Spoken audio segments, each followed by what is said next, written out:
the more conscious you become about how you write, the more conscious you will become about how you draw.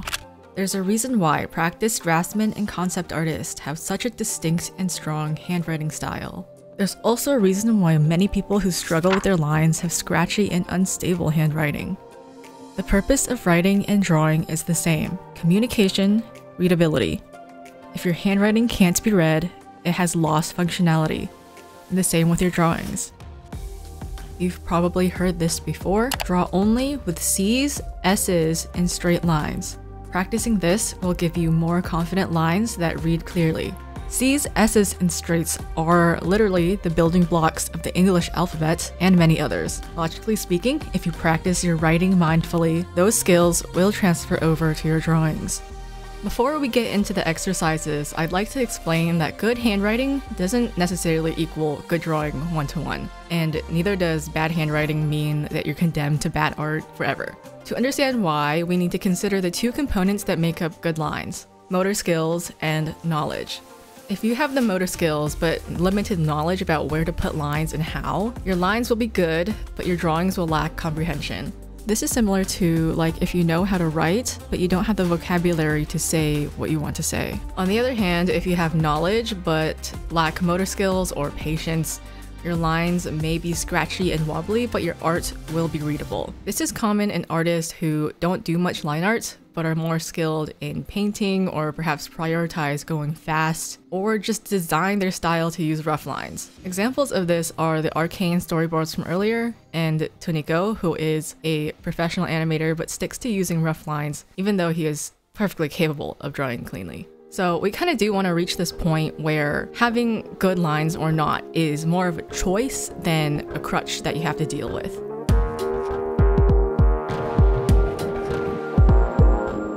I usually just start with drawing C's, S's, and I's over and over and over again.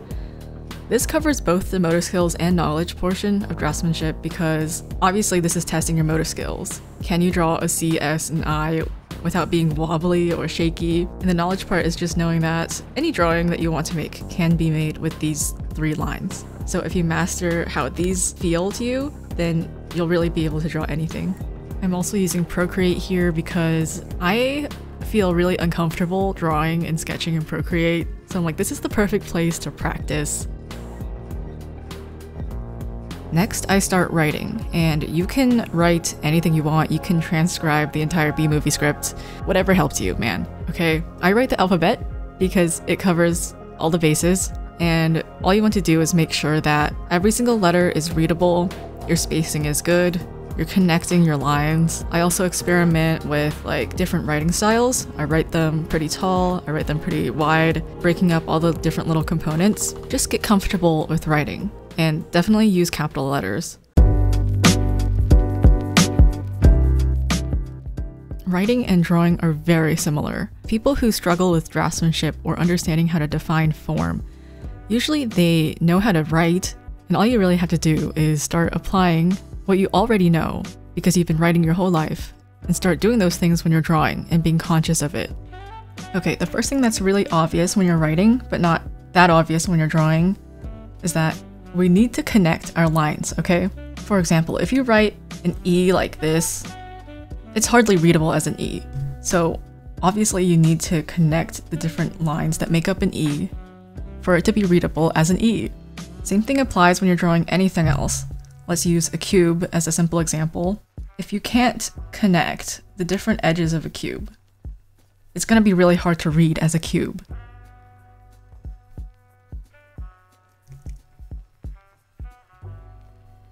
So really do your best to like connect the lines, unless it's a stylistic choice, of course. But once again, we're talking about choice. If this is how you draw by default and you can't control that because you can't control where your hand starts and stops the line, then this is something you really need to practice.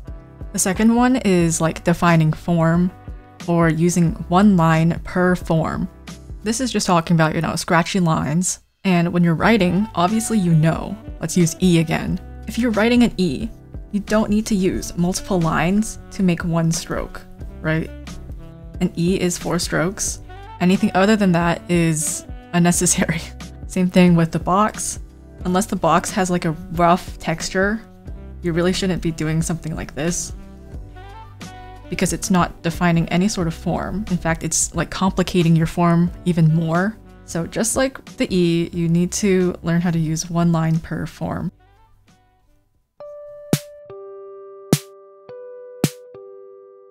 So let's do a case study on everything we've been talking about so far on one of my mentees from a year ago called Katie. So Katie, as you can see, prefers to write with lowercase letters. And I haven't really talked about lowercase letters, but I don't think they're very good. There's a reason why all these concept artists and draftsmen use uppercase letters only, and it's because uppercase letters are built with the foundations of the C, the S, and the straight line. So here is one of the first drawings that she sent me to critique. Sure, it's readable as a K right now, but ideally, this sort of line doesn't exist in your alphabet, right? And even when making a very simple stroke like this sort of backwards C shape, it's quite wobbly. And this sort of uncertainty about your line is going to show up in all the rest of the lines you're drawing. She is not connecting her lines, so it makes it difficult to read the form. She's using complex lines where you could use simple lines. And she is also using multiple lines to define forms that could be like 1 or 2 lines. We can kind of see this pattern emerging also with like more simple primitive forms such as boxes.